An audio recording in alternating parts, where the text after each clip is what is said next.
அந்த அறிவிப்பால் அன்ப தருவாளே சின்ன அறிவிப்பும் இன்றி சுடுவாளே நீயும் தும்மிடி தும்மிடி ஆயுசு 100ஆக என் உயிர் உன்னோட 10 சொத்தாக என் பார்வை உன்னோடு உன் பொம்மை கண்ணோடு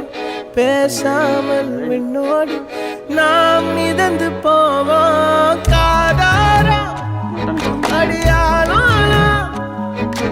நான் தாங்க